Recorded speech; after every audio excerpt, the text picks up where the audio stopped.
여러분 반갑습니다.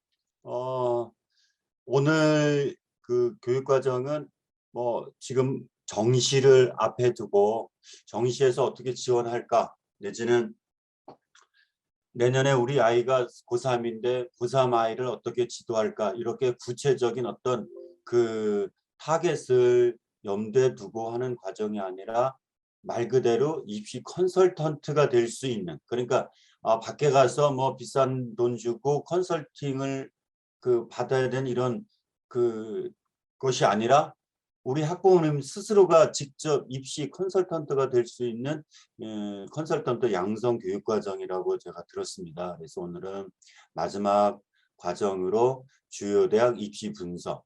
처음에 제가 들은 거는 주요 대학의 입시 요강을 분석하는 것, 요런 것들을 말씀을 들었는데, 저는 요강을 분석한다라기보다는 차라리 수시와 정시에서 대학별로 어떻게 그 전형을 실시하는지, 일단 입시 요강이라고 하는 것에 담겨진 것은 첫 번째는 그 모집 인원과 전형 방법과 수시에서 수능 최저 기준과 그 다음에 동점자가 있을 때 선발하는 과정과 이런 것들을 담고 있거든요. 그래서 개개 대학의 이런 자료를 보는 것도 중요하지만은, 그렇지만은 저는 오히려 전체적으로 흐름을 같이 보는 쪽으로, 그래서 중간에 그 대학별 요강도 보고 또 그 전형 자료들을 모아놓은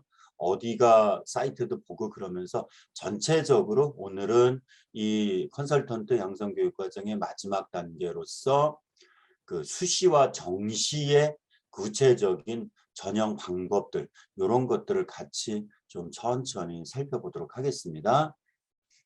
그래서 수시와 정시를 나누어서 말씀드릴 텐데요. 수시는 앞에서 뭐 여러 강좌를 통해서 수시 4강좌, 정시 4강좌, 그래서 전체 8개 강좌를 통해서 세세한 것들을 들으셨다라고 들었는데요. 일단은 한번 짧게, 앞에서 뭐 이런 과정이 있었겠지만은 내년 후년에 2023학년도, 2024학년도에 관련된 이 전형별 모집 인원 규모를 살짝 보면은 서울의 15개 대학, 선호도가 비교적 높은 15개 대학, 그리고 서울, 인천, 경기 수도권 대학, 서울, 인천, 경기를 제한 비수도권 대학으로 이렇게 나눠서 교과, 종합, 논술, 정시 모집 인원을 비교해보면 지금 뭐 그 화두는 정시가 늘었어요라고 하는 이런 쪽이긴 하지만은, 그러나 15개 대학만이 정시가 40%로 늘었을 뿐, 나머지 수도권이나 비수도권은 여전히 학생부 위주 전형이 규모가 많다는 것. 특히 우리 동대문구를 중심으로 한 강북구 지역 쪽의 학생들은 정시 쪽보다는 수시에서 학생부 위주 전형으로 대학을 가는 비율이 조금 더 높은 편입니다. 타 지역보다도. 그러면은 우리 지역 중심으로 본다면은 전형이 바뀌어도 그 학생부 교과, 학생부 종합 중심으로 진행되는 요 전형에 초점을 맞춰서 준비해야 된다, 이렇게 말씀드릴 수 있죠. 교과 전형과 종합 전형이 학생부를 바탕으로 진행되는 전형이라고 한다면은 요 두 개를 묶어서 학생부 위주 전형이라고 하는데, 그 학생부 위주 전형 모집 인원이 두 개 합쳐서 45%. 반면에 아주 많이 확대됐다라고 하는 정시 전형은 41%. 그러니까 여전히 학생부 위주 전형 비중이 높고요. 수도권 대학으로 좀 그 중하위권 대학으로 수도권 대학으로 나가면은 50% 훌쩍 넘고, 그 비수도권 지역으로 하면 80% 이상이 학생부 위주 전형, 이렇게 선발하는 겁니다. 두 번째는 이 수시에서 학생부 교과, 학생부 종합 전형이 이렇게 시행되는데, 그 중에서 수시에서 수능의 영향력이 상당히 큽니다. 그러니까 수시에서 수능의 영향력은 수능 최저학력 기준이라고 하는 요 수능 성적을 바탕으로 일정 수준을 넘어야 된다라고 설정한 대학의 요 기준인데, 요 수능 최저 기준이라고 하는 거는 육상 경기로 말하면은 일종의 허들입니다. 빨리 달리는 그 기록 경기지만은 허들을 넘어야지 순위 내에 들 수 있는 자격이 되죠. 그러니까 허들을 넘지 못하면 일단 실격입니다. 마찬가지로 우리 입시에서도 수시에서 수능 최저 기준을 통과하지 못하면은 실격입니다. 근데 그렇게 수능 최저 기준을 설정한 인원이 어느 정도이냐? 숫자로 보다 요걸 보시면요. 선호도가 높은 15개 대학에 2023학년도 일반 전형 기준으로 인문자연, 예체능 제외하고 인문자연 일반 전형 기준으로 수시에서 학생부 교과 종합 논술 모집 인원이 27,000명입니다. 교과가 5,600명, 종합이 17,000명. 종합이 많죠. 근데 이렇게 각각 교과 종합 논술에 설정되어 있는 요 인원들을 대상으로 수능 최저가 있어 없어를 이렇게 가려보니까 이렇게 정리될 수 있습니다. 교과 전형은 60%가 61.2%, 61.8%가 수능 최저가 있고 학생부 종합 전형은 23% 조금 낮죠. 논술 전형은 대체적으로 수능 최저가 있어서 평균 40%. 그러니까 상위권 대학은 교과 전형으로 가기 위해서 60%, 전체적으로 40%가 수능 최저가 같이 맞물려 가야지 합격 가능성이 있지. 만약에 수능 최저를 충족하지 못하면 불합격이 된다. 이게 수도권 15개 대학을 제외한 수도권 대학 쪽으로 내려오면 조금 다릅니다. 수능 최저 적용이 좀 약화되죠. 교과 전형은 전체 40%, 그러니까 평균 수시에서 23%. 그럼 어쨌든 상위권 대학은 평균 40%, 그 수도권 대학은 24% 정도가 수능 최저 기준을 적용한다는 얘기는 그만큼 수시에서 수능 최저 기준은 절대적인 이런 기준이 될 수 있다. 이렇게 말씀드릴 수 있죠. 잠깐만 밖으로 나갔다 오겠습니다.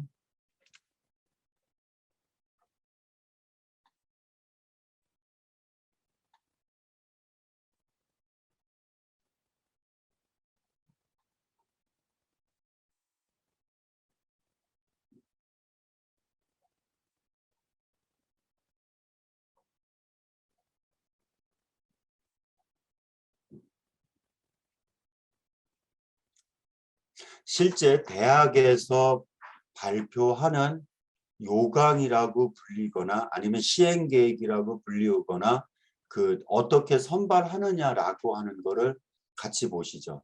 요것들은 대학 입학처에 다 탑재가 되어 있습니다. 일단은 또 다른 거를 한번 같이 볼게요.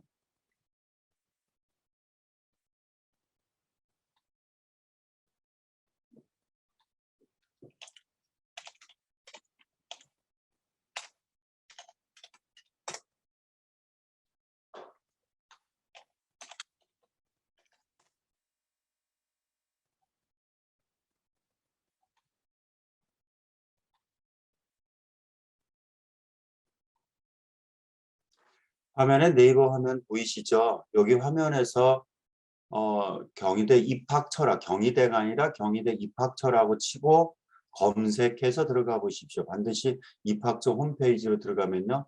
요렇게, 요거는 경희대 사례입니다. 지금 이제 충원 합격자 발표 기간이어서 팝업 창에 이런 것들이 많이 뜨거든요.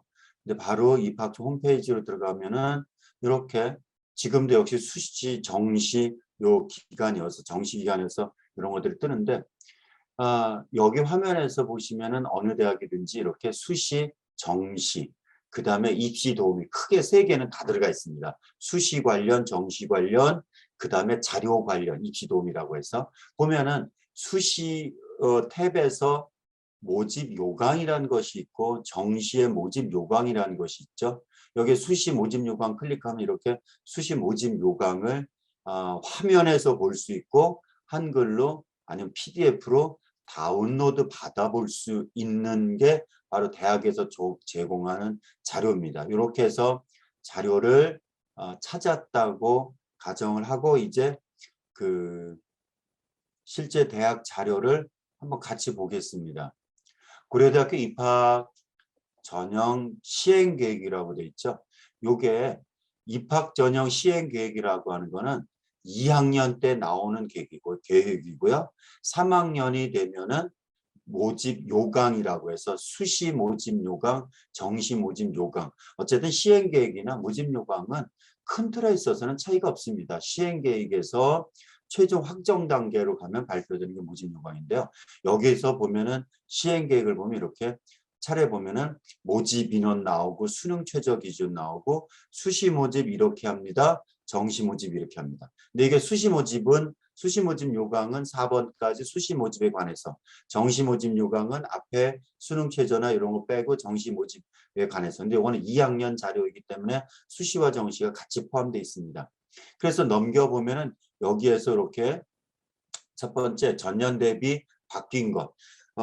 관심 있는 몇 개의 대학은 이 자료를 보시면 좋습니다. 이 자료를 보시면은 전년 대비 학생부 교과 전형 이렇게 바꿨고, 종합 전형은 모집 인원이 변화됐고, 수능 전형은 이렇게 변화됐고, 전년 대비 요강이 바뀐 게 앞에 보이고요.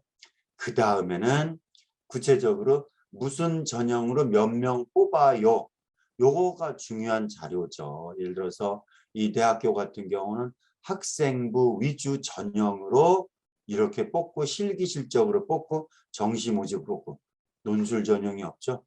학생부 위주 전형, 실기 실적 위주 전형, 정시 수능 위주 전형 이렇게 되는데, 어쨌든 전형별로 모집 인원이 나와 있는데, 이게 정원 내, 정원 외는 우리 학부모님들이 신경 쓰실 건 없어요. 예를 들어서 고려대학교 학생부 종합전형 학업 우수형은 정원 내의 인원으로 882명, 정원 외로 10명을 뽑는데, 일단은 우리 수험생이나 학부모 입장에서는 고려대 학업 우수형 892명 선발한다 이렇게 이해하시면 됩니다. 정원 내냐 정원 외냐 이런 것은 대학에서 그 재학생 관리하는, 선발하는 과정을 거쳐서 그 과정에서 어떻게 분류하느냐라고 하는 거지, 뭐 정원 내라고 해서 조금 더 문제를 쉽게 내고 정원 외라고 해서 조금 까다롭게 한다, 이거는 전혀 아닙니다. 그래서 요강상에서 정원 내 외는 신경 안 쓰셔도 되고, 정원 외는 일단은 주로 특별 전형입니다. 농어촌 전형이라든지 고른기회 전형이라든지. 근데 어쨌든 뭐 전체 모집 인원 똑같으니까 이렇게. 그래서 전형명 보시고, 전형명을 보실 때 대학에서는 학생부 교과, 종합, 논술 이렇게 분류 명칭을 쓰고, 그 다음에 대학의 고유 명칭을 써요. 이 고려대학교 같은 경우는 학생부 교과 전형으로 선발하는데 그 전형의 명칭을 학교 추천이라는 명칭으로 쓴다, 이런 의미거든요. 그래서 학생부 교과 다음에 괄호 표시되어 있는 거는 그 대학의 고유 명칭. 그 다음에 모집 인원, 전형 방법. 여기 전형 방법을 좀 확대해서 보겠습니다. 화면에 보이시죠? 전형 방법들은 여기서 보는 것처럼 전형 요소에서 학생부 교과 전형이라고 한다면은 교과 성적이 몇 프로, 퍼센테이지란 단위는 빼고 학생부 80, 서류 20 이란 얘기는 학생부 교과 성적을 20% 반영하고, 서류는 교과 이외의 흔히 말하는 비교과, 교과 외 활동의 모습과 교과 세특과 그 자율활동 특기, 창체 특기처럼 학생부에 기록되어 있는 모든 것, 교과 성적 이외에 기록되어 있는 모든 것. 여기는 자소서가 있는 경우는 자소서도 서류에 포함되지만은 지금 1학년부터는 자소서가 완전히 폐지되죠. 그러면은 이때 서류는 그냥 학생부 하나만 남게 됩니다. 그렇다면은 여기 고려대학교 학생부 교과로 선발하는 학교 추천 전형은 교과 성적으로 80%, 그리고 서류를 20% 반영한다, 이런 의미고요. 학생부 종합 전형의 계열 적합형은 473명 뽑는데 1단계, 2단계로 되어 있는 경우는 지원자가 워낙 많기 때문에 그 지원자들을 대상으로 다 면접을 실시할 수는 없다. 즉 면접을 주로 실시하는 경우에 단계별 전형이라고 해서 1단계에서 서류로 3배수 내지 5배수, 6배수 이렇게 일정 배수를 선발하고, 그 서류로 선발한 수험생을 대상으로 면접을 실시해서 최종 합격자를 가립니다. 예를 들어서 학업 우수형 같은 경우는 1단계에서 6배수, 6배수라고 한다면은 모집 인원이 892명입니다. 요 892명에 해당되는 6배 해당되는 인원을 일단 서류로 선발합니다. 그러니까 약 4,800명, 한 5,000명 정도 되겠죠. 5,000명 정도를 서류로 뽑고 서류로 6단 6배수를 뽑은 수험생들 중에서 면접을 거쳐서 1배수를 뽑아내는. 그러니까 일단은 이렇게 1단계 선발 배수가 높다라고 하면은 면접에 자신 있는 친구들이 서류의 역량이 다소 낮아도 면접의 역량을 믿고 소신껏 지원해도 되는 이런 전략들을 보실 수가 있죠. 나머지도 이렇게 전형 요소들이 있으니까 이것들을 보십시오. 그 다음에 이렇게 수시정시 전형 요약이라고 친절하게 되어 있는 거는 지원 자격을 말하기도 합니다. 즉 일반고, 특목고, 특성화고에서 예를 들어서 국외고, 외국에서 학교를 졸업한 친구들은 기회균형, 고른기원에 전형 지원하지 못하고 농어촌 당연히 해당 안 되고 특성화고 당연히 해당 안 되는 이렇게 뭔가 전형 지원 자격을 표시하기도 하고요. 그 다음에 가장 중요한 거는 바로 이 표입니다. 모집 전형별, 모집 단위별, 모집 인원 표시. 그러니까 그 학교장 추천 전형은 몇 명 뽑아요, 종합으로 몇 명 뽑아요, 이런 것도 중요하지만은 내가 가고자 하는, 우리 아이가 가고자 하는 모집 단위에 무슨 전형으로 몇 명 뽑는다 라고 한다면, 예를 들어서 고대 경영학과 같은 경우는 교과 전형으로 80명을 뽑고 학업 우수로 84명을 뽑고 그 다음에 계열적 합평 41명 뽑고 한다면 내가 어디에 해당될까, 나는 뭐 특별히 자격이 없으니까 일반 전형이라고 한다면은 나는 교과 전형이나 학생부 종합 전형의 학업 우수나 계열적 합평. 그럼 이게 일반 전형에 똑같은 일반 전형인데 학업 우수는 뭐고 계열적 합평은 뭘까? 이제 뒤로 가서 그 자격을 보는 겁니다. 그래서 여기서 보시면은 먼저 수능 최저 기준에서 일반 전형과 학업 우수의 수능 최저 기준 차이는 이렇다. 수능 최저 기준은 국어, 수학, 영어, 탐구 이렇게 보통 4과목 중에서 3개의 영역 합이 7이다. 그러면 국수, 영탐 중에서 잘한 거 요거는 4개 영역 다 들어가는군요. 그러니까 국어, 수학, 영어, 탐구 중 4개 영역이니까 4개 합 7. 그럼 국수, 영탐 중에서 뭐 2등급, 2등급, 2등급, 2등급 한다면 등급 합 8이 되는 거죠. 그러니까 4개 2등급 중에서 하나 1등급 정도 되는 성적 요렇게.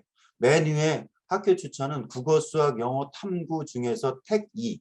요 택 2라고 하는 거는 탐구 2과목을 다 포함한다는 얘기입니다. 수능에서 탐구는 2과목까지 치를 수 있는데 요거를 2과목을 사탐, 과탐 중에 택 2다 그러면은 본인이 응시한 과목 아무거나 2과목 포함하고 그 다음에 2개 영역 합이 6이다 그러면 국수, 영탐 중에서 잘한 거 3개 합쳐서 6. 그러니까 2등급, 2등급, 2등급도 되고 1, 2, 3도 되고 3, 2, 1도 당연히 되는 거죠. 그 다음에 한국사는 3등급 이내면은 수능 최저 기준 통과. 이렇게 수능 최저 기준도 나오고요. 그 다음에 정시 모집이 나오는데 아까 선생님 제가 말씀드렸던 게 이 차이를 볼 수 있는 것들은 여기서는 일단은 지원 자격에서만 볼 수 있네요. 지원 자격에서 볼 수 있는데 다른 자료 보면 요강에서 보면 구체적으로 지원 자격들이 나옵니다. 그래서 요강에서 볼 수 있는 것들은 하나하나 읽어보시고 요거를 제가 다른 쪽으로 올해 구체적인 요강에서 그 지원 자격을 한번 보도록 하겠습니다.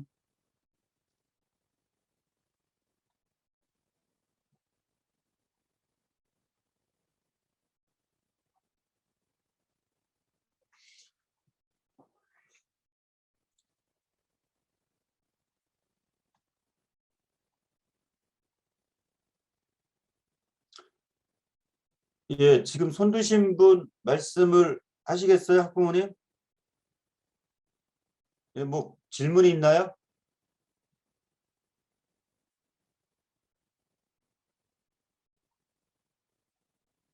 아닙니까?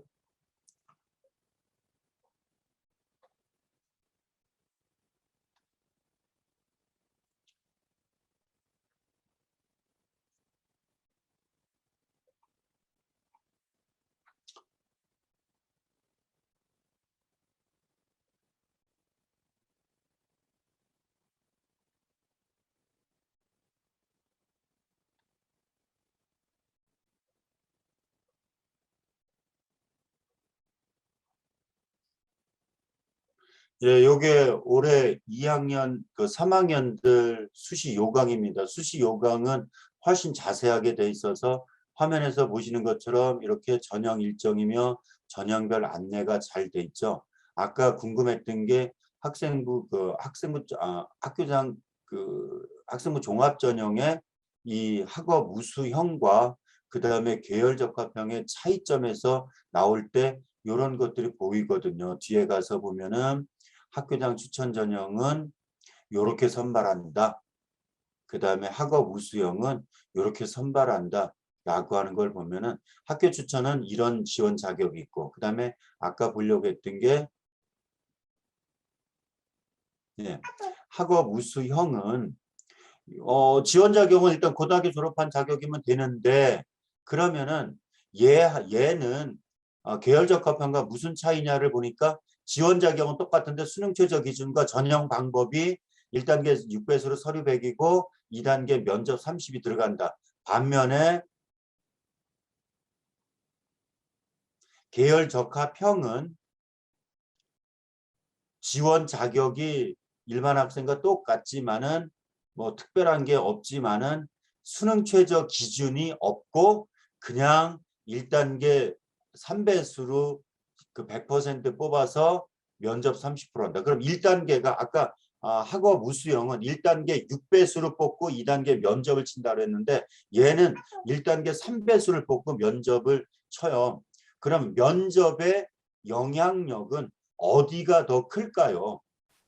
일단은 그 학업 우수형은 6배수를 뽑는 이유 자체가 수능 최저 기준이 있기 때문에 수능 최저 기준을 통과 못하는 아이들을 고려해서 6배수를 뽑는 거고요. 여기는 3배수를 뽑아서 면접을 실시한다면 면접에서의 영향력은 사실 이쪽 그 계열 적합형에서 더 나올 수가 있겠죠. 그래서 이렇게 그 전형 간의 차이점들을 하나하나 살펴보시는 게 필요합니다. 그리고도 살펴보시고 궁금한 점에서 뭔가 이해를 못 하시겠다면은 잠깐만요. 예, 유호영 님이 손을 드시고 계속 손을 드시는데 무슨 이유가 있으신가요?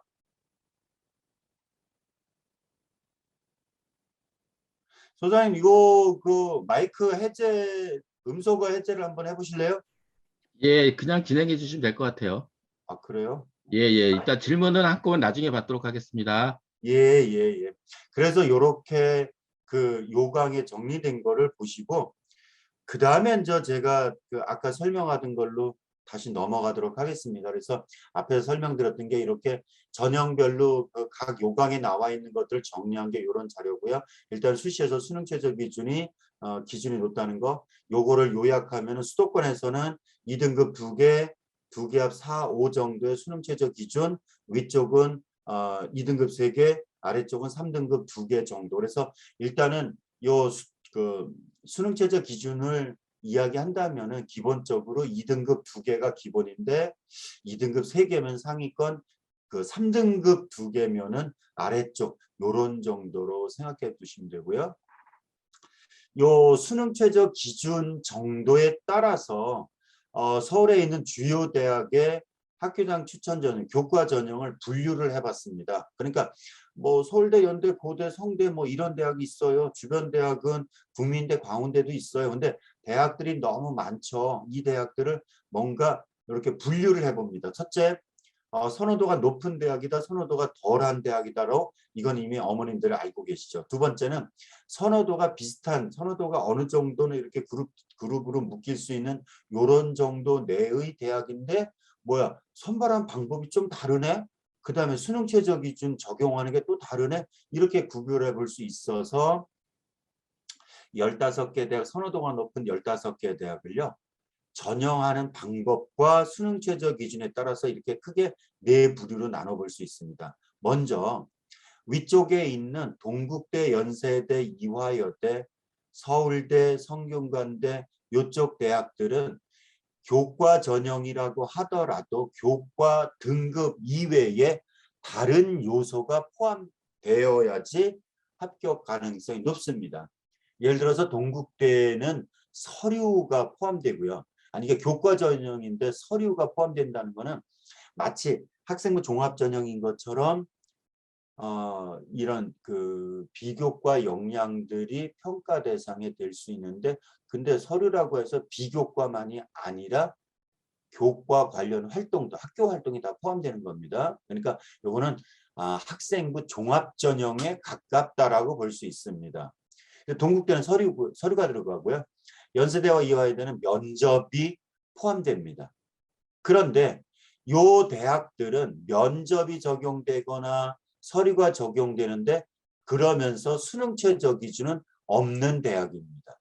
반면에 서울대 지역균형 전형은 면접이 들어가면서 수능 최저가 포함되고요. 그래서 요 그룹에는 서울대, 고려대는 면접이나 서류가 들어가고 여기 성균관대는 서류가 반영된다라고 표시했는데 실질적으로는 서류 반영보다는 비교과가 반영되는 전형이라서 이렇게 분류한다. 여기는 공통적으로 수능 최저 기준이 있고요.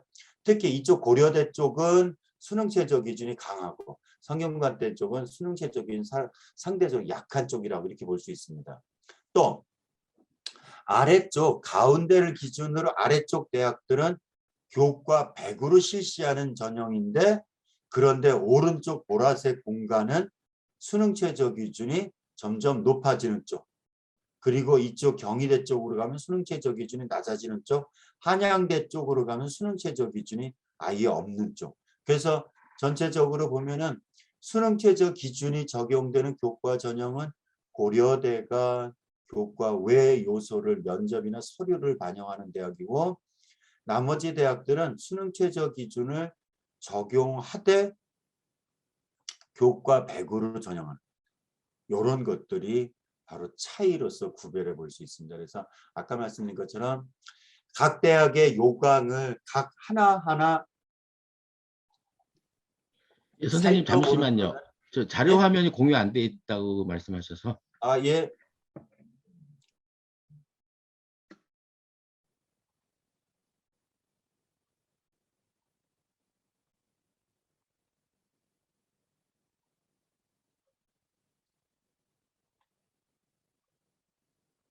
예, 요게 아까 공유가 안 됐었거든요. 다시 한번 화면을 요거는 좀 시간을 두고 보시죠. 요거는 정리를 해두고 그 자료 PT를 다 공유가 될 텐데 요 자료를 보시면서 교과 전형을 바로 종합 전형을 논술 전형을 이런 쪽으로 정리해 두는 게 필요합니다. 첫 번째는 수능 최저가 있다 없다라는 것과 그 다음에 교과 전형은 기본적으로 교과 성적이 중요한데 그럼 교과 성적과 무엇이 필요하냐. 두 번째, 종합 전형에서는 서류를 기본적으로 평가한다라고 했는데 서류 이외에 무엇이 필요하냐. 또 정시 전형에서도 정시 수능 위주에다 수능 성적으로 뽑는데 수능 성적만으로 뽑니 추가로 뭐가 있니. 그러니까 우리 그 교과 종합 논술 같은 대입의 주요 전형은 크게 4가지로 학생부 교과, 학생부 종합, 논술, 정시 이렇게 4가지 전형으로 선발하는데 교과 전형은 교과 성적이 중심이고 종합 전형은 서류가 중심이고 논술 전형은 논술이 중심이고 정시 수능 위주 전형은 수능이 중심인데 중심 요소 이외에 다른 요소들이 포함되기 때문에 기본적으로 순수한 그 전형 요소만 가지고 하는 데인지 아니면 추가 요소가 있는지 그리고 수능 최저 기준이 있는지 수능 최저 기준이 없는지 이렇게 분류합니다. 전형 요소는 이렇게 기본 요소 플러스 알파가 있느냐 없느냐 수능 최저 기준이 적용되느냐 안 되느냐 그래서 화면에서 오른쪽 이 상단은 수능 최저 기준이 적용되되 서류나 면접에 포함되는 오른쪽 하단은 수능 최저 기준은 적용되는데 순수하게 그 전형 요소만, 즉 교과 전형이니까 교과 등급만. 그리고 왼쪽은 다 수능 최저 기준이 적용 안 되는데 왼쪽 위쪽은 수능 최저 기준이 없으면서 교과 외에 다른 요소가 들어가는, 이렇게 분류를 하는 게 간단합니다. 우리 어머님들은 그런 얘기를 많이 하세요. 입시가 너무 복잡하다, 어렵다. 근데요, 전국의 대학이 198개 대학으로 대기업에 등록이 되어 있는데 전국의 대학 198개 대학을 다 하나하나 찾아보려고 하시면은 너무 복잡해요. 이거를 다 파악할 수 있는 사람들 흔치 않습니다. 학교 선생님들 이거 파악 못해요. 그러면은 그럴진데 우리 어머님들은 하시는 일이 있는 데다가 이런 그 진학 자료까지 보신다면은 쉽지는 않으시죠. 그래서 어떻게 해요? 첫 번째는 198개 대학 중에서 5개 대학이나 10개 대학 정도만 관심 갖고 확장시켜 나가면 됩니다. 그래도 그 대학 말고 또 갈 건데요. 상위권, 중위권, 중하위권으로 대체적으로 이런 그 선호도 그룹에 따라서 대학에서 평가하는 방법은 비교적 비슷하다고 생각하셔도 돼요. 그리고 구체적인 그 세세한 차이는 3학년 때 지원 단계에서 좀 고민하셔도 되고 1학년, 2학년 때는 그렇게 대학별로 큰 차이가 있는 것들을 그렇게 크게 분류 안 하셔도 되고 일단은 학생부 교과 종합 논술 이렇게 간다. 그래서 요 대학들이 특성이 시립대, 외대, 중대, 서강대, 홍대는 수능 최저 기준이 높은 교과 전형. 경희대, 건국대, 숙명여대는 수능 최저 기준이 있긴 있는데 비교적 낮으면서 교과 100으로 전형하는 대학. 한양대는 수능 최저도 없고 교과 100으로. 그러니까 한양대는 특성이 어떨까요? 수능 최저가 없이 교과 100으로 실시된다면 교과가 정말 극상층 아니면은 합격이 안 되죠. 왜요? 내신 등급 이외에 아무런 평가 요소가 없으니까 여기는 1.0, 1.1, 1.3 정도의 거의 퍼펙트에 가까운 아이들이 아니면 안 되는. 그러니까 내 성적이 조금 떨어진다 그러면 어떻게 준비해? 내신 성적이 좀 아쉽다 그러면은 뭘로 준비를 하면 되겠습니까? 수능 최저 기준을 적용시키면 돼요.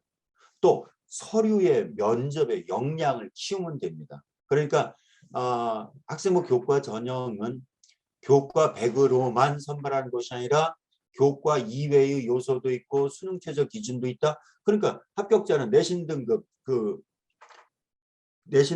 그다음에 수능 최저 기준, 그다음에 면접 이런 것들이 같이 적용되기 때문에 우리 1, 2학년 친구들 내지는 중학생 친구들인 경우에 있어서는 내신 준비 정말 성실하게 한다라고 하는데 내신은 상대평가니까 다소 좀 불리한 결과들이 나올 수 있다. 그러면은 거기다가 수능 최저 기준을 같이 접목시키면은 역시 좋은 대학을 갈 수 있다. 이렇게 이해를 하시자고. 그러니까 한 번 내신 망치면은 회복 불가능하다가 아니라 여기 화면에서 보는 것처럼 이 선발하는 과정은 여러 요소가 들어가기 때문에 같이 준비하고 하나가 다소 아쉬우면은 하나를 더 하면 된다라는 쪽으로. 그러니까 공부하다가 내신 수능 공부가 조금 어렵다, 모의고사가 어렵다라는 친구는 당연히 내신 공부를 더 해야 되고요.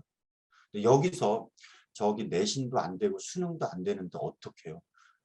어머님 그거는 저한테 물으시면 안 되죠. 아니 내신도 안 되고 수능도 안 되는데 그럼 어쩌라고요? 일단 내신과 수능을 올려놓고 전략이라는 걸 짤 수 있습니다. 내신도 안 되고 수능도 안 되는데 그냥 가고 싶어요. 갈 수 있는 선택 카드가 줄어들어요. 왜요? 입시는 어차피 상대평가잖아요. 상대평가인데 조금이라도 어떻게 요 정도에서 뭔가 우수한 것들이 보일 때 그 학생에 대한 평가가 달라지는 거지. 인성 좋다고 선발하는 대학은 전국에 단 한 개 대학도 없습니다. 얼굴 잘생겼다고 선발하는 대학 단 한 개 대학도 없어요. 그러니까 일단은 학교 생활에서 얻어지는 교과나 학교 생활 기록이나 수능 성적이나 적어도 요 세 가지 중에 하나, 둘, 세 개, 두 개, 세 개를 다 합쳐지면 더 좋고 적어도 두 가지의 역량은 갖고 있을 수 있도록 준비하는 거죠. 그래서 일단은 정리하면은 이렇게 정리가 되지 않을까 싶어요. 2등급 2개 맞자. 국어, 수학, 영어, 탐구 중에서. 아니면은 3등급 2개 맞자. 욕심내면 2등급 2개, 안 되면 4등급 2~3개 정도. 왜냐하면 서울에 있는 수도권 대학들 기준으로 보면은 선호도 그룹에 따라서 기준이 달라요. 기본적으로 건국대, 경희대 라인이 일단 지원자 그룹대, 지원자 인원수도 많고 선호도도 비교적 그 최상위권, 중하위권에서 선호도가 거의 맞물리는 쪽. 아래쪽에서 마지막으로 그러니까 위쪽에서 아래쪽으로, 아래쪽에서 위쪽으로 가는데 마지막으로 걸리는 데가 이쪽 경희대, 건국대. 그러니까 일단은 2등급 2개부터 만들고 욕심내서 상위권으로 2등급 3개 하다 안 되면은 3등급 2개로 가는. 지역 거점 국립대 같은 경우는 보통 3등급 3개 정도 요런 정도 수능 최저 기준을 요구하기 때문에 요거를 꼭 기억하시는 게 좋습니다. 그래서 입시 요강이 되게 복잡하고 그 요강들을 들여다보면 머리가 지끈지끈 아프시죠?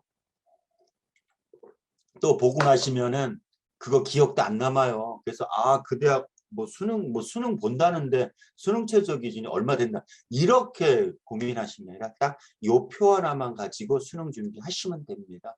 저기 시립대 가는 거 어디로 가요? 시립대는 중앙대, 고려대 수준과 비슷하게 보시면 되거든요.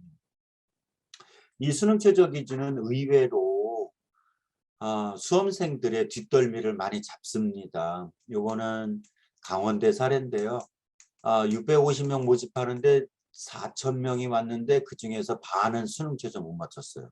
4,000명이 왔는데 1,900명은 탈락입니다.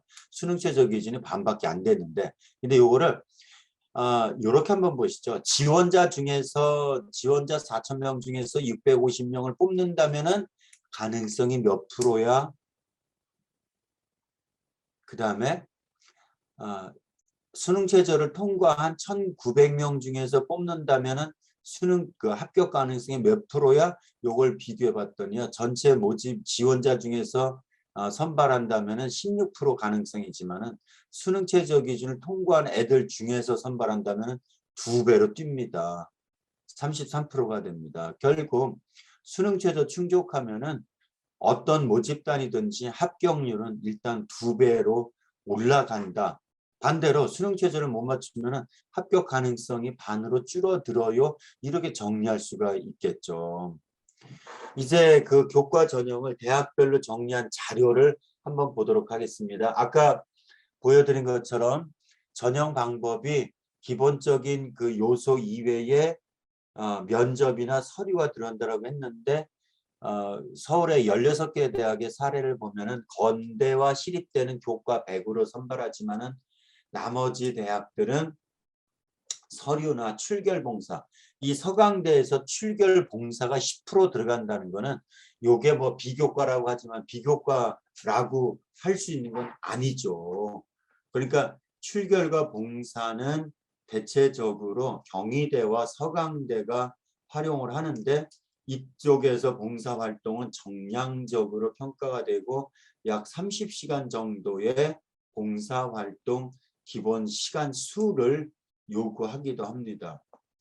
어쨌든 이렇게 그 교과 전형이라고 한다면은 교과 이외에 무엇이 더 필요하냐라는 것들을 살펴보실 수가 있죠. 대체적으로 교과 100이거나 출결봉사 20%, 출결봉사 30%. 그러니까 출결봉사 30% 들어간다라고 하는 거는 어쨌든 정량적으로 무단결석이 있어서는 절대 안 된다는 거. 그 다음에 봉사활동 실적은 정량적으로 평가되는 부분이 있는데 근데 물론 이제 교회 봉사활동이 학생부에 대입에 제공이 안 된다라고 한다면 교내 봉사활동은 여전히 많은 그 관심을 가져야 되는. 그러니까 대학에 따라서 이게 조금씩 다른 것도 보시고요. 아래쪽으로 내려가면 여기 선호도가 높은 대학 쪽은 면접이나 서류가 있는데 아래쪽 국민대, 광운대 라인부터 여대 라인까지 중위권 대학에서는 이 그 면접이 없이 그냥 교과 100으로 전형하는 특성이 있죠. 그래서 중상위권은 서류나 면접이 좀 들어가고 중위권 대학에서는 교과 100으로 선발한 대학들이 더 많다. 이런 거고요. 경쟁률은 어느 정도 될까요? 교과 전형 기준으로 평균적으로 보면은 10대 1에서 15대 1 정도 이런 정도 생각하시면 됩니다. 10대 1에서 15대 1 정도. 그러면은 관심 있는 대학을 화면에서 한번 찾아보시죠. 보통 10대 1 정도 되죠. 건국대 같은 경우가 선호도가 상당히 높다고 그랬죠. 건국대 작년에 지역균형 전형 대박 경쟁률 높아졌습니다. 그다음에 요거는 그냥 넘어가셔도 되고요. 그다음에 입결이 어느 정도 되는 사실 우리 학부모님들이 제일 관심이 이 부분일 겁니다. 70% 컷선에 입결이라고 한다면 몇 등급에 합격해요라고 하는 거죠. 합격자 등급이 낮은 쪽은 대체적으로 어문계열 쪽은 합격선이 낮습니다. 이거는 뭐 어문계열 가도 왜 취업이 썩 잘 되진 않아라는 취업을 현실적으로 보기 때문에 그럴 수도 있고요. 그 다음에 이쪽 어문계열 같은 경우는 특별한 어학에 대한 관심을 쏟아야 된다라고 하는 게 전제가 되기 때문에 선호도가 조금 떨어지는 편입니다. 대체적으로 상경계 쪽 사회과학 계열, 그 다음에 어문, 인문 이렇게 되거든요. 그러면 어느 정도 돼요? 학교 추천은 학교에서 4% 추천을 받아서 지원하는 전형입니다. 그러니까 100명인 학교는 4명 추천을, 200명인 학교는 8명을, 300명인 학교는 12명을 추천받아서 지원하면은 거기에서 합격자를 가리는데 결과적으로 작년 자료 보니까 이건 대학이 발표한 합격자 70%컷 평균 100분입니다. 그랬더니 2등급 초반까지 되는구나. 그리고 1등급 중반, 그러니까 꼭 1등급 때만이 아니라 2등급 초반까지도. 근데 70%니까 이쪽 영문, 중문, 일문 같은 경우도 70% 컷선으로 가면은 한 2점대 중반 정도까지는 모르겠습니다만 적어도 2점대 초반까지는 한 0.5등급 정도는 더 내려갈 수도 있지 않을까. 요거는 학교 추천 2로 선발했던 전형도 마찬가지고요. 자연계 쪽 모집단입니다. 자연계 쪽은 인문계 쪽, 자연계 쪽 모집 인원이 모집 단위가 2등급 초반이었는데 여기는 2등급 후반까지도 보이죠. 그러니까 인문계 쪽보다도 자연계 쪽 입결선이 다소 낮은, 그러나 어쨌든 2등급 중반 정도까지는 나와야 된다. 요거는 그 대학에 따라서 경쟁률 변화가 해마다 좀 심한 모집 단위가 있고 경쟁률 변화가 좀 덜한 모집 단위가 있습니다. 요게 경쟁률이 9.8대 1, 9대 1 정도였는데 이쪽에 러시아, 독일어, 간호학과 이런 학과들은 해마다 경쟁률이 너무 심하죠. 요게 파란 녹색이 2019년, 빨간색이 2020년인데 보시면은 경쟁률은 전년도와 반대로 나타나는 경우가 종종 있습니다. 경쟁률 높았던 애는 그 다음에 낮고 낮았던 애는 그 다음에 높아지는 이런 현상들인데 그 편차가 너무 심한 대학들이 있습니다. 이렇게 맨 오른쪽에 있는 대학들 같은 경우는 해마다 그 합격선 경쟁률 변화가 너무 심해요. 그러면은 경쟁률 변화가 춤춘다는 거는 결과를 예측하기 쉽지 않다는 거죠. 럭비공이 어디로 튈지 모르는 것처럼. 그래서 여기서 같은 경우는 이런 학과들은 조금 힘들고, 반면에 광고, 홍보, 영어, 영문, 국제물류는 전체 경쟁률 변화가 그렇게 크지도 않으면서 변화가 작기도 한. 그러니까 이거는 일정 집단들이 들어오려고 하는 애들이 그냥 학기 초부터 있었다는 애들이고, 지금 몰려드는 애들은 점수 보고서 뭔가 이렇게 달려들어야지 라는 점. 그러니까 경쟁률에서 이렇게 뭔가 선호도가 좀 정해진 모집 단위가 조금 있기는 합니다. 자연계 모집 단위로 봤을 때는 이쪽에서는 뭐 장애를 뽑지 않은 학생들이 있는 거고요. 이 중앙대 쪽에서도 그 한대보다 0.5등급 이상 내려갔죠. 예, 중앙대에서 여기 보시면은 유아, 공공인재 이쪽이 조금 낮은 쪽이고, 예, 70% 컷선 그다음에 2020년 자료를 보면은 2020년도 역시 마찬가지로 이쪽에 합격선이 좀 낮은 것들을 보실 수가 있습니다. 자연계 모집 단위 쪽에서는 이쪽이 안성 캠퍼스거든요. 안성 캠퍼스 같은 경우에 합격선이 3등급 중반, 이게 70% 컷선이 3등급 중반이니까 4등급 초반까지도 합격 사례가 있을 거고요. 반면에 에너지, 전기, 융합공학부 같은 경우는 70% 컷선이 1등급 중반 후반대라고 한다면은 2등급까지 넘어서는 합격생이 있을 것 같지는 않습니다. 역시 2020년 데이터도 같이 묶어봤습니다. 역시 안성 캠퍼스는 합격선이 3등급 중반, 여기 보이네요. 식품영양학과 같은 경우는 4등급 중반까지도 내려갔다 그러면은 안성 캠퍼스는 3등급 중반, 4등급 정도로 봐도 되고요. 반면에 이쪽 융합공학부라든지 화학신소재 같은 경우가 컷선이 상당히 높았었던 것을 볼 수가 있습니다. 국민대 같은 경우도 인문 쪽에서는 미디어, 국제통상 이런 쪽의 선호도가 좀 떨어지는, 그러니까 이게 미디어는 좀 요거는 미디어 같은 경우는 요 한 해 쪽에서 문제일 것 같아요. 왜냐하면 미디어나 국제통상은 선호도가 높은 학과인데 뭐 일본학과 같은 선호도가 떨어질 거고요. 회계학도 비교적 선호도가 높은 학과인데 여기는 뭔가 어긋난, 즉 지원자들의 그런 기피 현상 때문에 내신 성적이 확 떨어지는 것이 아닐까. 그러면은 이게 2021년 자료인데 2020년에서는 이래서 그렇군요. 맨 밑에 가보시면은 미디어 전공이 1.6 정도 선에서 70% 컷선이에요. 그러니까 이거 거의 꼭대기예요. 가장 꼭대기 선입니다. 그러니까 그 다음해인 2021년에는 미디어 못 쓰지?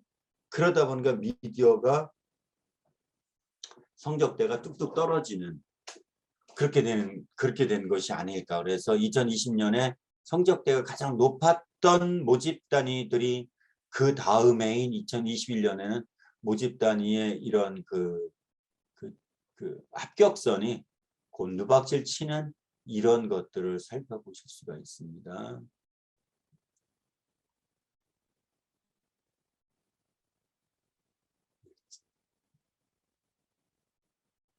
서울여대, 잠깐만요. 죄송합니다. 여기. 예. 여대라인 쪽에서는 이렇게 여대의 그 수능 최저 기준이 공통적으로 2기합 7, 뭐 이 정도 되는 것과 그 다음에 출결 10%가 들어가는 거 빼놓고는 전부 다 교과 100으로 실시하는 것, 경쟁률은 대체적으로 6대1에서 10대1 정도 되는 경쟁률. 여기는 서울여대 같은 경우는 보십시오. 이게 딱 전형적으로 경쟁률이 계속 오르내리는 현상들이 보인다는 것들이죠. 예를 들어서 여기서 보시면요. 행정학과 예를 들면은 녹색 2019년에 경쟁률 요 정도였는데 경쟁률이 떨어져 버리는. 또 경제학과는 경쟁률이 내려갔다가 반등하는. 그러니까 뭔가 전체적으로 이렇게 오르내림은 분명한, 특히 여대, 여기 서울여대 같은 경우는 경쟁률의 어떤 특성을 한눈에 설명하기는 좀 어렵지 않나 싶고요. 합격선에 있어서도 여기는 2등급 후반대, 3등급 후반대, 그러니까 교과 우수자 전형으로 3등급 70% 컷선이 3등급 초반 정도까지, 중반까지도 잡아도 되지 않을까라는 생각이 들고요. 예. 그 다음에 이제 학생부 종합전형에서는 어떻게 선발하고 입시 결과는 어느 정도일까를 같이 보겠습니다.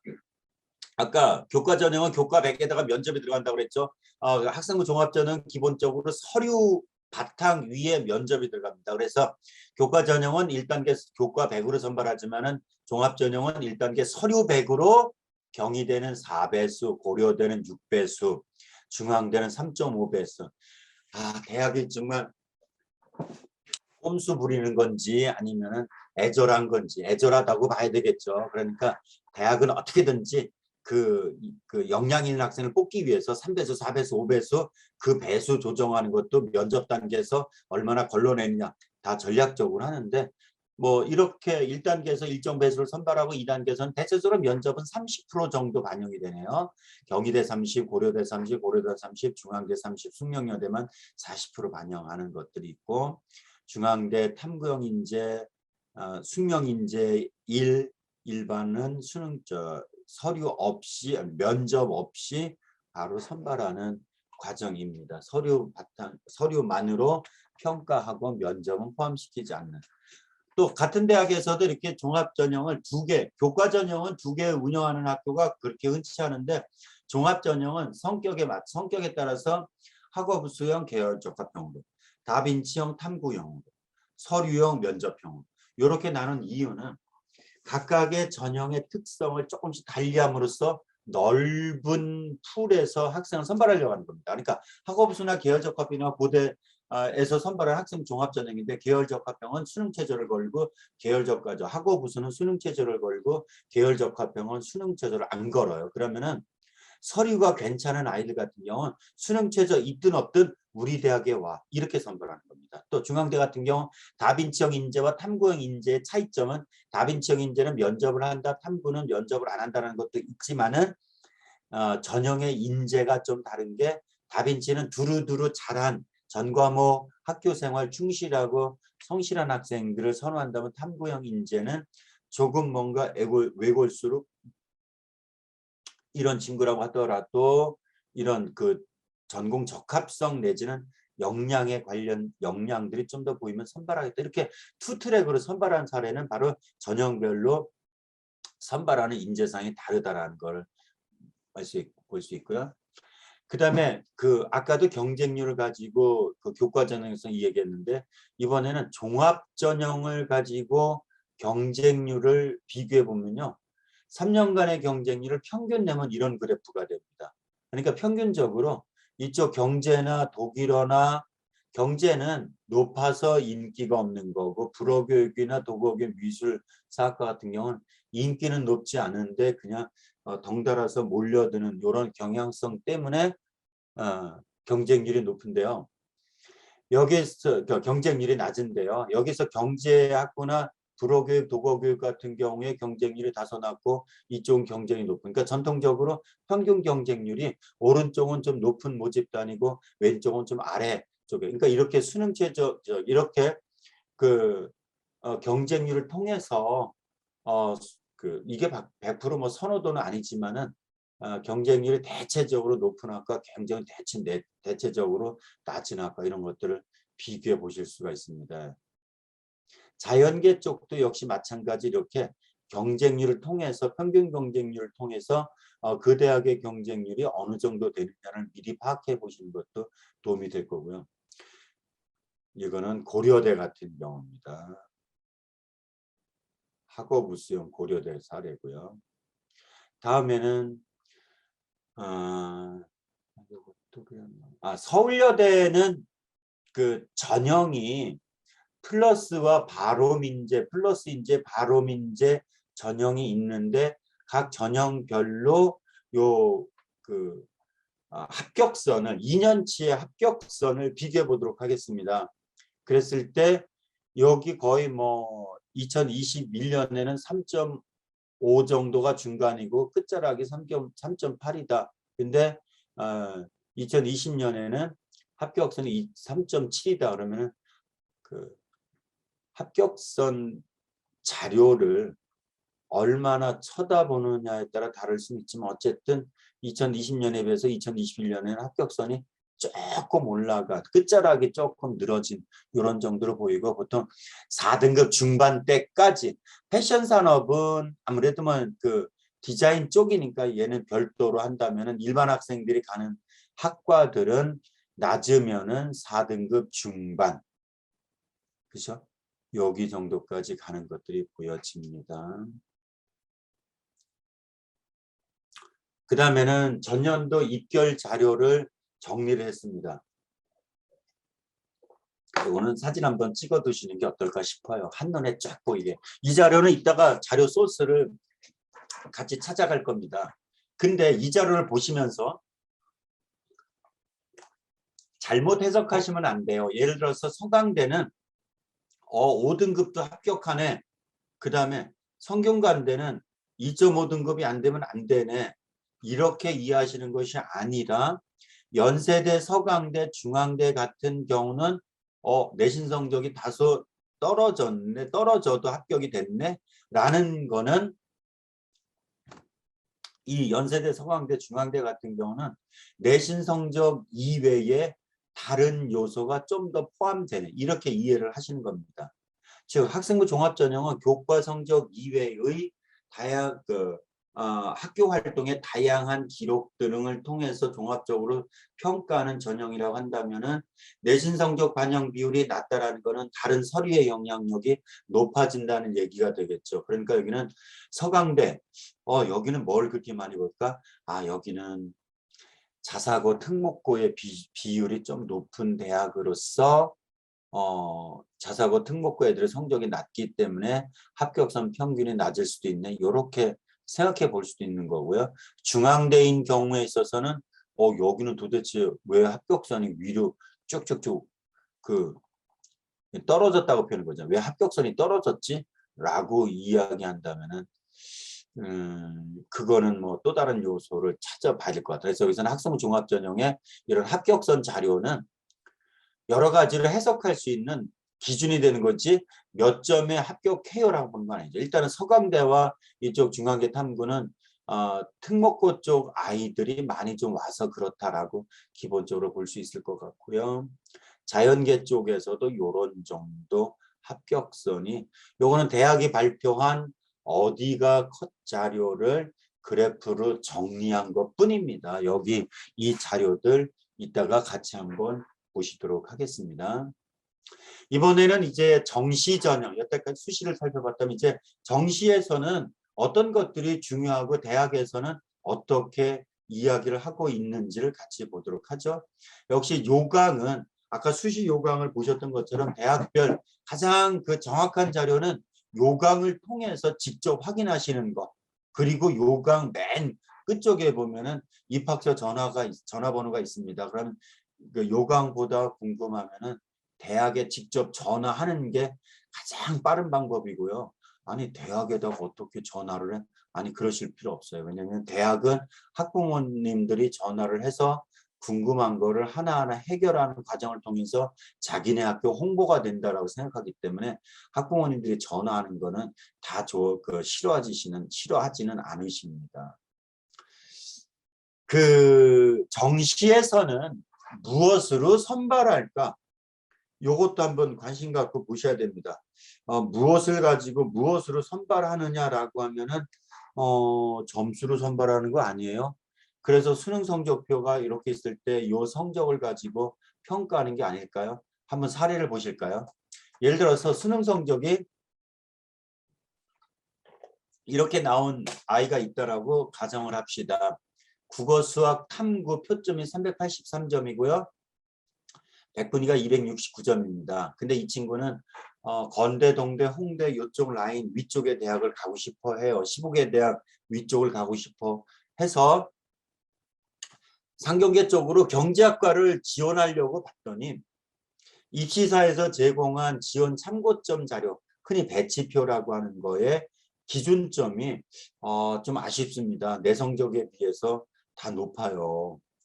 동국대 경제학과는 내 점수보다 6점이, 건대는 7점이, 경희대 시립대는 10점이 낮아요. 그러면은 우리 학부모님들은 어떤 생각하실까요? 와, 경희대 시립대 안 되겠네 이거. 내 점수가 383점인데 393점은 돼야 된다니까 이건 안 되겠네. 그렇지만은 동국대, 건국대 얘는 조금 해볼 만하지 않을까? 과연 그럴까요? 시립대는 어렵고 동국대나 건국대는 만만할까요? 대학은 이 단순 점수를 국어, 수학, 영어, 탐구의 영역별로 비율을 달리해서 쓰기도 하고 거기다 가산점을 주기도 하고 그 다음에 영어를 등급에 따른 점수 산출로 하기 때문에 좀 다양한 방법이 있습니다. 그러니까 380점 중 383점이 아니에요. 이 대학별 비율만 환산해서 국어, 수학, 탐구만 비율만 계산해 보니까 동국대, 건국대는 384점, 시립대는 388점. 어떤 점수가 유리해요? 어떤 점수가 유리합니까? 시립대 점수가 유리합니다.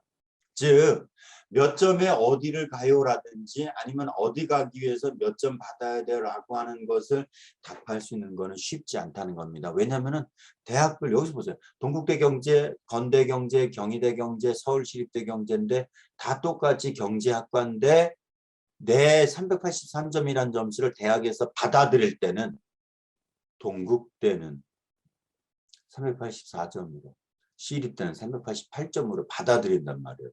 그러니까 기준점보다 이만큼이 높다라고 하는 것은 당연히 가능성이 높은 거죠. 따라서 최초 지원 단계에서는 건국대, 동국대가 가능성이 있지만은 그 비율 환산을 하면은 시립대가 더 가능성이 있습니다. 그러니까 이 이유는 이렇게 영역별로 시립대는 국어 반영 비율이 높고 탐구가 낮아요. 근데 이 친구가 탐구가 낮잖아요. 더 도움이 되는 거라는 거죠. 그러니까 수능 성적표를 딱 받고서 내 성적이 고정된 거고 몇 점에 어디 간다라고 하는 이런 생각보다는 내 점수를 어떻게 자꾸 바꿔나갈 수 있을까 그걸 고민해야 됩니다. 일단은 이거부터 정리를 하고 넘어가시죠.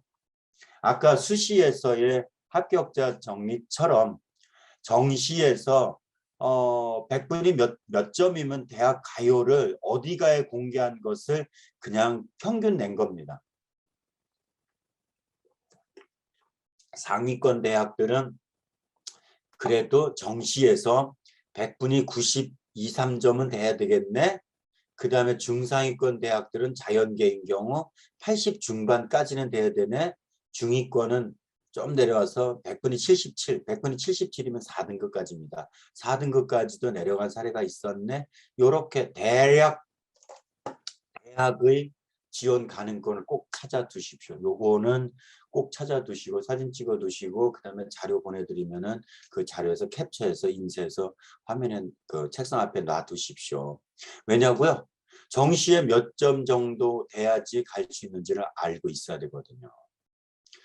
정시는 아까 이렇게 영역별 반영 비율이 달라짐에 따라서 결과가 달라진 것처럼 정시에서 합격자 점수를 가리는 거는 여러 가지 요소가 작용을 하는데 그런 영역별 반영 비율이라든지 반영 지표라든지 가산점이라든지 이런 것의 점수 자체의 변수 이외에 석차 변수가 크게 작용합니다. 이 얘기는요. 정시에서는 예를 들어서 내가 어떤 집단에 어떤 그 가군과 나군, 다군에서 가군, 나군에 지원을 했는데 내가 그 모집 단위에서 5등을 했어. 그럼 5등한 점수가 내 점수가 예를 들어 350점이다 그러면 350점을 받아서 합격한 것이 아니라 합격했을 때 내가 5등인데 5명을 뽑아서 그 모집 인원 내에 들었기 때문에 합격했다. 이렇게 얘기할 수도 있습니다. 즉 정시는 점수가 바탕이 되는데 점수를 바탕으로 석차에 의해서 합불이 갈려져요. 예를 들어서 5명 모집하는데 추가 수시에서 2월 된 인원이 3명이 있었어. 그럼 8명이 되니까 나는 5등 지원 단계에서 5등인데 수시 2월 인원에서 5명이 넘어와서 5등이 추가로 5명이 들어왔다 보면 합격선이 확 달라지는 거죠. 이래서 이렇게 석차에 의해서 합격선이 달라지는 거 좀 보시고요. 정시에서는 수시에서 2월 되는 인원도 상당히 중요하게 보셔야 됩니다. 이게 2월 인원이라는 건 뭐냐면은 수시에서 선발을 했는데 수시에서 등록자들이 적어서 할 수 없이 미등록한 인원을 정시로 보내서 정시에 뽑으려고 하는 것. 그러니까 대학은 수시에서 선발하지 못한 인원을 정시에서 선발할 수 있는데 그거를 2월 인원이라고 부르거든요. 근데 이게 엄청나요. 서울이 아닌 서울, 인천, 경기가 아닌 수도권 지역에 이 인원이 71%가 늘었습니다. 그 얘기는 전국의 116개 대학에 작년에 정시가 10명 모집하기로 했어요라고 했을 때 근데 수시에서 못 뽑은 인원이 무려 7명이 들어와서 최초에는 10명이었는데 그 다음에 최종 17명을 뽑는 거의 2배 가까운 인원을 선발하게 됐던 게 작년이었습니다. 올해는 아직 2월 인원이 얼마인지는 모릅니다. 언제 발표될까요? 수시문이 다 닫힌 다음에, 수시문은 올해 12월 27일 날 문이 닫힙니다. 수시는 27일까지 합격자 발표를 듣지 못하면 정시로 넘어가야 되는 겁니다. 아까도 이런 그 자료를 만들어 봤죠. 정시에서도 그 모집 단위별 눈치 경쟁이 심한 모집 단위가 있습니다. 즉 가운데 있는 모집 단위는 경쟁률 변화가 덜한 모집 단위고, 왼쪽 오른쪽의 학과들은 경쟁률 변화가 심한 모집 단위들이라고 볼 수 있죠. 국민대도 비슷한 자료가 보입니다. 가운데 자료는 경쟁률 변화가 덜하고, 양쪽은 경쟁률 변화가 심한 모집 단위. 요거를 어떻게 만드는지를 요거 한번 제가 보여드릴게요.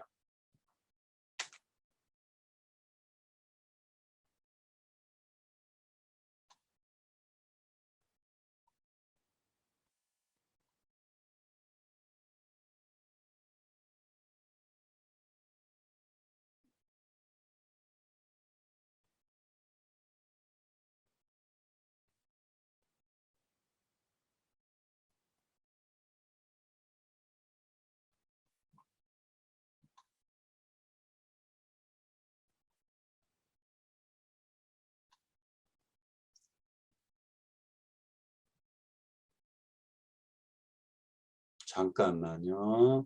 자료를 한번, 그러니까 이런 그 경쟁률 변화가 심한 모집 단위, 그렇지 않은 모집 단위를 우리 어머님들도 직접 만들어 보실 수가 있어요. 어떻게 만드냐면요. 화면을 한번 공유를 하겠습니다. 이제.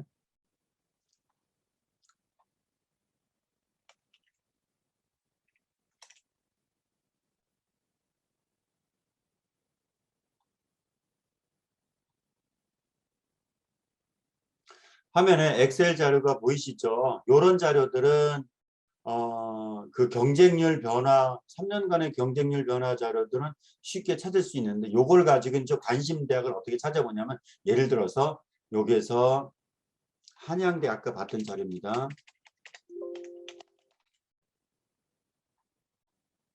한양대 인문의 모집 단위인데 경쟁률 변화가 얼마나 심한지를 본다 그러면요. 일단 이렇게 2021년, 2020년, 2019년 이런 것들은 진학 전문가들만이 만드는 것이 아니라 어머님들도 인터넷에서 또 떠돌아다니는 자료를 통해서 일단 가공해 볼 수 있습니다. 이거를요, 경쟁률을 한번 제가 그래프를 그려볼게요.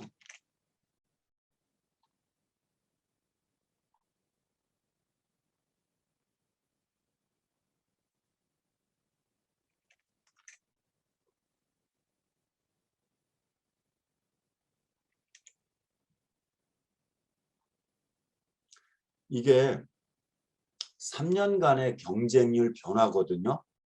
여기서 무슨 경향성을 찾아볼 수 있을까요? 이렇게 하면 이거는 유치원생들이 그냥 색연필 가지고 낙서한 게 밖에 안 보입니다. 회색이 2019년, 주황색이 2020년, 파란색 2021년인데 경향성을 찾아볼 수가 없어요. 그런데 제가 버튼 하나만 눌러서 살짝 그래프를 바꿔보겠습니다. 보이십니까? 좀 전에 거가 이런 상태였는데 되게 어수선했어요. 근데 제가 다른 거 안 하고 정렬 순서만 바꿔서 했더니 이렇게 바뀌는데, 이때는 보이죠? 뭐가 보입니까? 즉 여기에서 가운데 있는 모집 단위들은 해마다 경쟁률 변화가 심하지 않다. 근데 이게 왜 필요하냐? 정시에서 지원할 때는 거기 올해 경쟁률 어떻게 될 것 같아? 터지는 거야? 빵꾸 나는 거야? 이런 걸 찾아볼 수 있는 게 바로 이런 방법입니다. 물론 여러 가지 다른 요소도 있지만 최소한 먼저 3년간의 경쟁률 놓고 비교해 봤을 때 여기 행정학과, 영문과, 국어교육, 사학과 같은 경우는 선호도가 해마다 고정적으로 높고 낮음이 3년간은 최소 있었어요. 행정학과는 경쟁률 높고 국어교육은 낮아요. 반면에 왼쪽에 영어교육과 오른쪽에 중문과 같은 경우는 이거는 럭비공이죠. 어디로 튈지 몰라요. 이런 거는 만들어 보실 수 있다는 얘기죠. 그럼 이거는 어떻게 만드시냐면은 이렇게 만드십니다. 요것도 우리 어머님들이 어차피 전문가 과정이니까 아셨으면 좋겠어요. 일단은 필터링을 통해서 대학을 고르고 계열을 고르고 그 다음에 이렇게 3년간의 경쟁률을 해서 맨 끝에다가 전년과 2021년 기준으로 전년과의 경쟁률 차이를 이거는 간단하게 2021년에서 2020을 뺀 겁니다. 그렇게 해서 이렇게 나왔을 때 이게 최초에 이렇게 학과가 가나다 순으로 돼 있다면은 이거를 그래프 그리면 아무것도 안 나옵니다만요. 요거를 오름차순으로 정리를 해 보십시오. 그리고 요 부분을 이렇게 즉 학과 이름과 경쟁률 요 부분을 이렇게 블럭 잡아 보십시오. 블럭 잡아서 위쪽에 삽입이라는 메뉴, 맨 오른쪽에 삽입이라는 메뉴에서 차트, 가운데 차트를 선택하고 그 다음에 꺾은 선 그래프를 선택하면은 요 그래프가 나와요. 요걸 이렇게 키우면은 여기가 경쟁률 변화가 크게 심하지 않은 모집단이고 양쪽은 심한 거구나. 이제 보이시죠? 요런 정도는 자료를 직접 만들어 보시는 것도 필요합니다. 즉 자료는 여기저기 설명 들으면서 그 자료를 이해하는 것도 당연히 도움이 되고 그게 좀 쉬운 방법이 되겠지만은요. 근데 이제 엑셀 화면 다시 보이시죠? 이런 자료를 직접 만들어 보시면은 궁금한 대학 여기는 지금 이제 한양대와 국민대만 얘기했는데 나는 성균관대 아이가 성균관대 꼭 가려고 하는데 성균관대는 학과별로 어떤 특성이 있어. 아까 학과별로 선발하는 방법, 학과별로 입결선 요거 같이 봐드렸잖아요. 그 다음에 경쟁률이거든요. 경쟁률도 요 학과는 전통적으로 애들이 몰리네. 전통적으로 요 학과는 좀 시들시들하네. 요런 것들을 경쟁률을 확인해 본다면은 그 학과의 선호도를 짐작해 볼 수 있다는 거죠. 게다가 지금 우리 학부모님들은 지금 고3 학부모님들이 아니라고 전제한다면은 내년과 후년의 아이들을 위해서 이런 자료를 자꾸 만들어 보아야지 입시사 컨설턴트들이 뭐 기계적으로 해주는 거를 그러니까 해주는 거를 기계적으로 받으려고만 하지 말고 직접 궁금한 거를 찾아서 만들어 볼 수 있는 그것도 고도의 어떤 컴퓨터 활용 능력이라든지 전문 지식이 있다면 어렵지만은 이런 정도 쉽게 할 수 있죠. 이런 거 하나하나 만들어 보시면 그 다음에 더 큰 걸 만드실 수가 있습니다. 그 다음에 정시에서는 이렇게 또 마감 직전의 경쟁률이라는 것도 이해하실 필요가 있는 게 원서를 4일간 접수하는데 3일 내지 4일, 5일 이내에서 접수하는데 서울대와 연대는 올해 3일 만에 접수를 마감하고 나머지는 4일 접수를 받는데 날짜에 따라 첫날 들어온 거, 둘째 날 들어온 거, 셋째 날 들어온 아이들에 따라서 합격률이 달라요. 왜냐면은 아무래도 첫날이나 마지막 날 들어온 애들은 눈치 싸움이 심한 거. 첫날은 그냥 던져보는 거고 마지막 날은 눈치 싸움이 심하기 때문에 둘째 날, 셋째 날, 즉 가운데 들어온 거 내지는 원서 접수 마감일 마지막 날 오전에 들어온 애들 얘네들이 성적이 비교적 괜찮고 걔네 합격률 높아요. 그래서 마지막 구간에 들어온 애들의 지원자 비율이 높다라고 하면은 그렇게 그 합격선이 높아지는 않을 거다라는 걸 추정해 볼 수 있습니다. 실제 이런 사례가 있었습니다. 여기 그 숙명여대 가족자원경영학과라는 모집 단위가 작년에 20대 이랬어요. 어마어마하죠. 그럼 어마어마하면 당연히 합격선은 높아졌을 거라 생각했는데 저는 요 경쟁률 추이를 다 지켜보고 있었거든요. 시간마다가 아니라 매일 한 번씩 봤더니 이상한 게 여기요. 원서 접수 마지막 전날까지 지원자 제로였습니다. 오전에 2명 들어왔고 오후에 124명이 들어왔어요. 그러니까 마지막 눈치 싸움 하다가 들어온 애들이 전체 지원자의 98%가 된다. 이런 모집 단위가 있습니다. 소비자 경제에도 지원자 23명 중에 20명이 마지막 구간에 눈치 싸움이 심하죠. 눈치 싸움이 심한 이 모집 단위들은 마지막에 합격선이 높아지지가 않더라. 즉 눈치 보며 들어온 애들의 비율이 높을수록 중요한 그 합격선에 큰 영향을 주진 못한다라고 하는 거고요. 요거는 그냥 넘어가고요. 이제 각 대학별로 관심 있는 대학별로 그래서 정시에서는 무엇을 살펴봐야 되느냐 일단 요걸 꼭 보셔야 됩니다.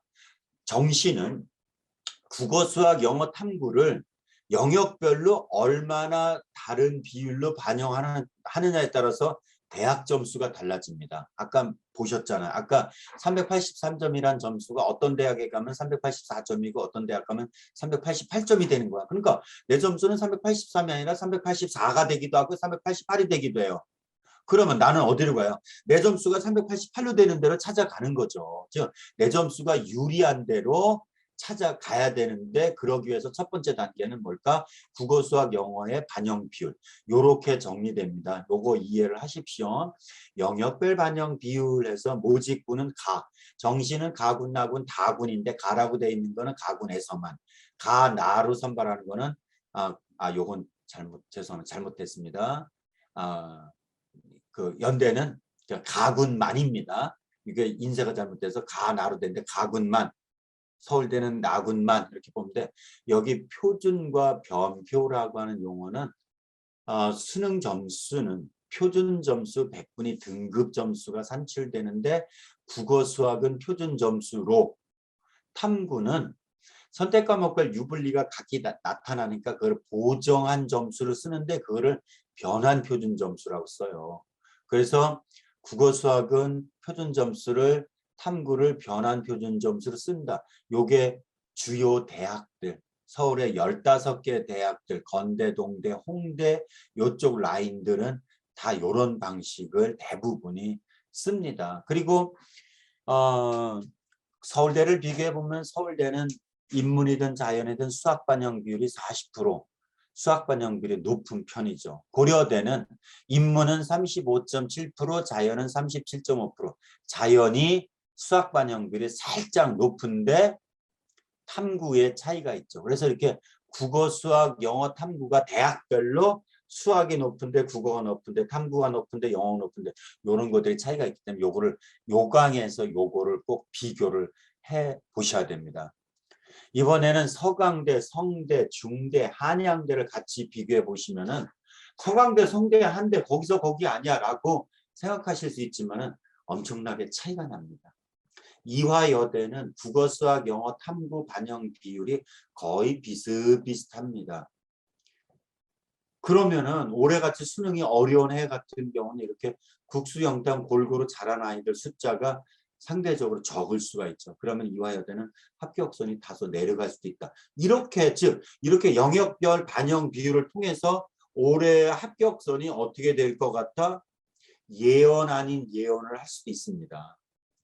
그 다음에 영역별 반영 비율에서 보면요. 중앙대 같은 경우 보십시오. 중앙대는 인문계열, 요 모집 단위가 가장 많습니다. 그 다음에 경영경제, 상경계 쪽과 공공인재학부 이렇게 3개 파트로 나눠서 뽑는데 수학 반영이 각기 다르고요. 일단은 중앙대는 수학이 40%로 엄청나게 높습니다. 수학 반영이 가장 높은 데는 여기 서울대도 아니고요. 서강대가 그 반영 비율이 43% 가장 높은데 중앙대 경영경제는 그보다 더 높아요. 그리고 국어도 높아요. 그러니까 중앙대는 국어 수학으로 주 학생들을 선발하겠다는 의도가 살짝 보이기도 할 정도로 느껴집니다. 한양대는 이렇게 같은 대학에서 계열을 달리해서 선발을 합니다. 즉 인문계는 수학 30% 반영하고 상경계는 40% 반영해. 그러면 줄어드는 거는 상경계는 탐구를 줄이고 수학을 높인 거고, 여기서 보면 이게 되게 복잡해 보이죠. 근데 지금 단계에서는 이렇게 이해를 하시면 됩니다. 지금 뭐 어느 대학이 수학을 몇 프로 반영해가 아니라 상위권은 대체적으로 수학 반영률이 높고 인문계는 국어도 같이 덩달아 높다. 자연은 탐구가 더 높다. 이런 식으로 크게 정리를 해보시는 게 필요하고, 궁금하신 것들은 바로 요강을 통해서 찾아보시는 게 필요하고요. 여기 건국대, 경희대, 시립대도 똑같이 같은 인문계열 내에서 수학을 잘한 아이를 뽑을 수 있는 전형을 만들고 모집 단위를 만들고 국어가 더 우수한 애를 선발하는 전형들을 만들기도 합니다. 경희대를 비교하면 너무 두드러집니다. 경희대는요. 인문은 국어 35, 수학 25. 자연은 국어 25, 수학 35. 즉 국어를 잘한 아이들은 경희대 인문계열로 가는 거고 수학을 잘한 아이들은 경희대 사회계열로 가는 걸로 이렇게 길이 정해질 수 있습니다. 그러니까 이걸 보면서 우리가 준비할 거는요. 국어, 수학, 영어, 탐구 일단은 골고루 다 잘하게 최선을 다한다. 그렇지만은 실수로 한 과목이 좀 어그러났다 그러면은 모집단이 학과를 좀 다른 데를 골라서 가자. 그래도 된다. 이해되시죠? 그렇게 선택하면 됩니다. 그래서 대학별 자료를 일괄적으로 이렇게 묶어서 하는 거니까 보내드린 자료를 직접 한번 확인해 보시기 바랍니다. 이제 마무리를 하겠습니다. 우리 학부모님들은 요 자료가 대학 입시와 관련된 자료가 언제 어디서 발표되는지를 한번 이해를 하셨으면 좋겠습니다. 첫 번째, 수능을 칩니다. 그 다음에 수시 정시를 진행합니다처럼 대학의 가장 기본적인 전형, 대입 전형은 수시, 정시, 수능 이거거든요. 대입 전형에 관련된 기본 사항은 대교협에서 한국대학교육협의회 대교협에서 발표하는데 고등학교 1학년 8월 말에 발표합니다. 그러니까 지금 1학년은 지난 8월 24일과 8월 25일에 발표된대요. 수시, 정시 이런 기본 사항이 1학년 때 발표되고 2학년 때 봄에 4월 말에 각 대학별로 시행계획이 발표됩니다. 그거를 통합해서 대기업이 발표합니다. 그리고 수시 정시 요강은 3학년 5월 달에 수시 8월 달에 정시 이렇게 발표를 합니다.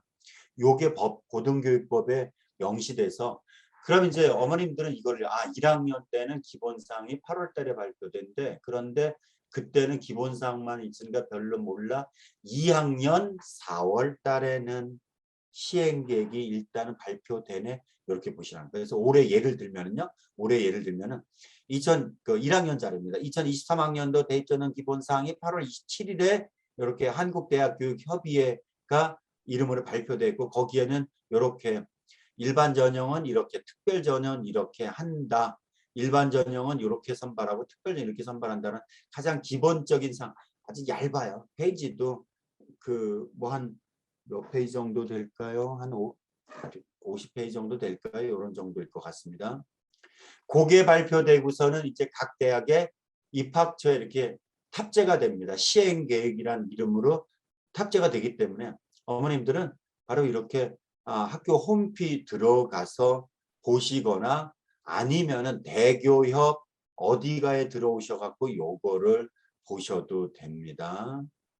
시행계획이 발표된 걸 보시고 이렇게 그다음에 요강이 3월 달에 되면 이렇게 아까는 지금 요거는 시행계획이라고요.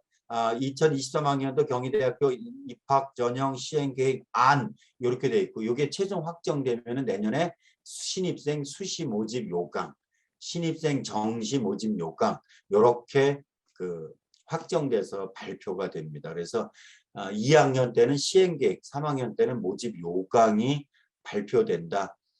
우리 2학년들을 위한 자료는 대기업에서 정리해서 대입정보 119라는 이름으로 탑재를 했습니다. 어디가에 탑재를 했습니다. 여기에 대입정보센터, 대입전략 자료실에 들어가 보시면 됩니다.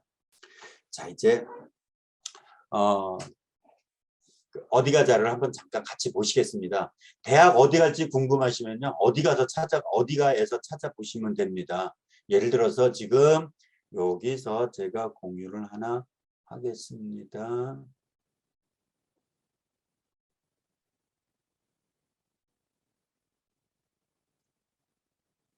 예, 화면에 인터넷 검색 화면에 보이시죠? 여기다가 어디 가라고 치시면은 대입정보 포털 어디가가 나오고요. 어디가 클릭하면은 회원가입 안에도 자료를 볼 수 있습니다. 위에 메뉴가 진로, 학과, 성적, 대입상담, 정보센터가 있고요. 밑에 있는 게 정보포털 활용법. 어떻게 쓸지 누르시면은 대입정보 포털 이렇게 쓰시면 됩니다. 근데 가장 많이 보실 건 바로 이 부분입니다. 전형 평가 기준 및 결과 공개, 그 다음에 대입 전략 자료실. 이 두 가지를 많이 보십시오. 일단은 1학년 아이라고 한다면은 이런 그 직업에 대한 정보, 예를 들어서 직업 정보 들어가셔갖고 이런 금융직 하면은 금융보험직에 요런 거 보면은 초봉이 얼마다, 얼마, 직업 만족도는 얼마 높다라고 하는 것들도 이렇게 나오고요. 그 다음에 대학의 학과 정보가 여기도 나오고요. 3학년 때 가서 성적 분석을 누르면은 학생부 성적과 수능 성적을 분석을 해줍니다. 그리고 대입정보센터로 오셔서 대입전략 자료실에서 보시면은 아까 보셨죠? 대입전략 자료실에 보면은 이렇게 대입정보 119 해갖고 자료가 다 올라가 있습니다. 이 자를 보시면 되고요. 그 다음에 대입정보센터에서 대학별 입시정보라고 있습니다.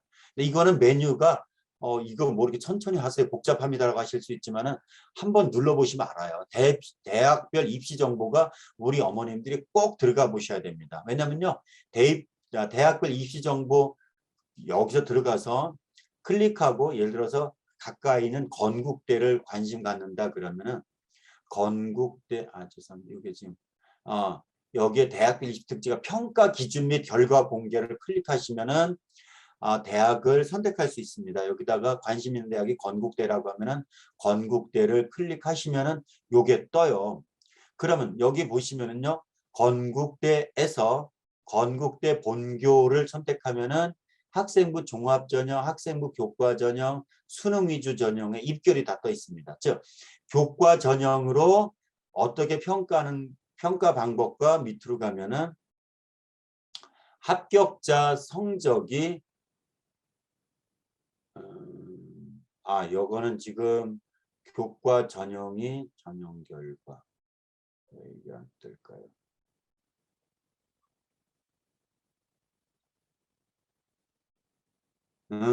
이게 전년도에 전형 결과가 없어서 그렇죠. 내년에는 이게 들어가겠죠. 또 학생부 종합 전형의 전형 결과 보면 아까 제가 그래프로 보여드린 것처럼 전형 결과 이렇게 나와요. 경쟁률 얼마 70% 컷선 50% 컷선. 학생부 종합 전형은 50% 컷선으로 보십시오. 교과 전형은 70% 컷선을 보십시오. 학생부 종합 전형은 서류가 중요하기 때문에 서류의 영향력에 따라서 달라지기 때문에 교과 역량은 중간 정도로 평균을 보면은 예를 들어서 여기는 내신 성적이 3등급, 2등급, 3등급, 2등급 정도의 요 합격선이 있었다. 이렇게 보시고요. 수능 위주 전형으로 가면 역시 정시 지원 가능권이 나옵니다. 정시 지원 가능권이 나와서 밑으로 가면은 몇 등급에 합격했어요? 맨 끝에 평균 백분위 이쪽을 보시면 됩니다. 그러니까 물리학과는 평균 백분위 85, 96까지가 1등급, 89까지가 2등급, 77까지가 3등급이라고 한다면 여기는 3등급 초반 정도 되는 성적대. 그러니까 이거를 보실 수가 있잖아요. 이와 같이 이 성적을 어디가 자료를 보시면은 무엇을 보실 수 있느냐라고 하면은 바로 대학을 어디 갈 수 있는지 그거를 딱 보실 수가 있죠. 그래서 어디가 자료를 꼭 활용하시고요. 오늘 자료는 1시간 반 해서 여기까지 하겠습니다. 여기까지.